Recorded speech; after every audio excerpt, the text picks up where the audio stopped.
সকলোকে নমস্কাৰ জনাই আজি এটা কথা আলোচনা কৰিব বিচাৰিছোঁ যে আপোনালোকে নিশ্চয় জানি সুখী হ'ব যে আমাৰ অসমীয়াত এটা বাক্য আছে, ন্যায় আৰু অন্যায়।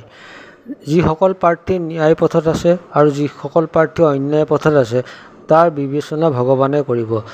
আজি মই NIS প্ৰাৰ্থীসকলৰ ওপৰতে ক'ব বিচাৰিছোঁ যে যিসকল প্ৰাৰ্থী অন্যায় পথত তেখেতলোকে চাৰ্টিফিকেট গ্ৰহণ কৰিছিলে, কিন্তু তেখেতলোকৰ আজি অৱস্থা এটা কি ক'ম আৰু মই ক'বলৈ নাযাওঁ, কিন্তু যিসকল ন্যায় পথত NIS ডিলেট কৰিছিলে সেইসকল প্ৰাৰ্থীৰ ওপৰত মই ক'ব নাযাওঁ। কিন্তু আজি এখন যি নটিফিকেশ্যন DWB প্ৰকাশ পাইছে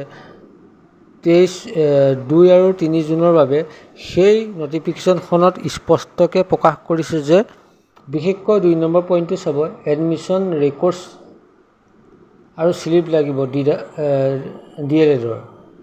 আপোনালোকে নিশ্চয় পাছৰ পইণ্টকেইটা নিজে পঢ়িলে গম পাব। যদি আপোনালোকে সৎ পথত যদি সেই চাৰ্টিফিকেটখন লৈছিলে তাৰ সৎ এটা বাতাবৰণ লাভ কৰিব, যদি অসৎ পথত লৈছিলে তাৰ বাবে আপোনালোকে সদায় ভুগি থাকিব লাগিব।